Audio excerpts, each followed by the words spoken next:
update ng bayan, maasahan anumang panahon.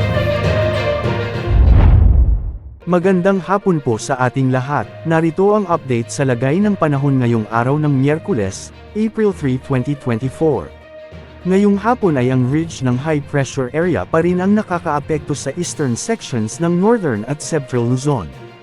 Ang high pressure area ay kabaligtaran ng low pressure area kung saan mas tuyo o walang dalang moisture ang hangin nito, kaya mas makararanas tayo ng mas maalinsangan o mas mainit na panahon. Patuloy namang makakaapekto ang mainit na easterly sa natitirang bahagi ng ating bansa, lalo na sa Visayas at Mindanao. Ito naman ang magdadala ng mas maaraw, mas mainit o mas maalinsangang panahon sa Visayas at Mindanao, at magdadala rin ng maulap at minsay mahihinang pag-ambon sa ilang bahagi ng ating kapuluan.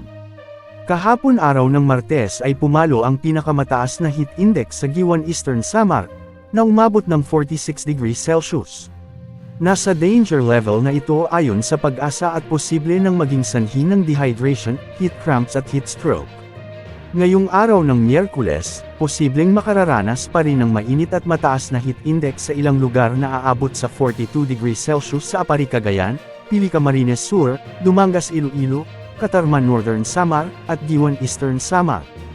41 degrees Celsius naman ang forecasted heat index sa Lawag City, Ilocos Norte, Dagupan City, Pangasinan, Tuguegarao City sa Cagayan, Muñoz, Nueva Ecija, Puerto Princesa City at Aborlan sa Palawan, Masbate City, Rojas City, Iloilo City, Tacloban City sa Leyte, at Cotabato City sa Maguindanao.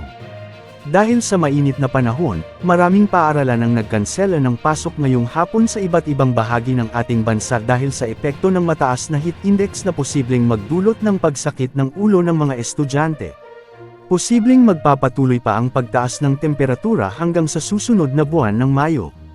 Dahil din sa pag-init ng temperatura sa karagatang Pasipiko, mas mararamdaman ang mas mainit na ihip ng hangin o easterly sa mga susunod pang mga linggo.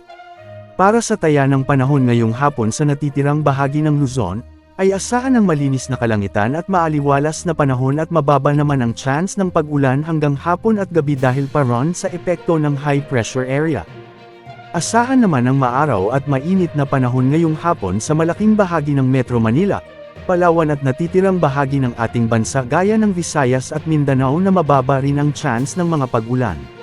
Posible lamang ang ilang mga kalat-kalat na mahihinang mga pag-ulan, lalo pagsapit ng dapit hapon at gabi dahil sa mga localized thunderstorm o mahihinang isolated rains. Ugaliing manatili sa malilim na lugar lalo na pagsapit ng tanghali hanggang alas 3 ng hapon para makaiwas sa heat cramps at heat stroke.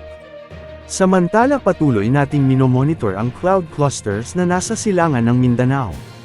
Posibleng maging shallow low pressure area o mahinang LPA ito habang papalapit sa southern portion ng Mindanao. Inaasahang magbibigay ng mga mahihina o minsay malalakas na pag-ulan sa mga susunod na araw ang nasabing cloud cluster sa katimugang bahagi ng Mindanao, kaya maging handa sa mga lugar na posibleng maaapektuhan nito. Yan po ang update sa lagay ng panahon ngayong hapon. Ito po ang weather update ng bayan, maaasahan anumang panahon.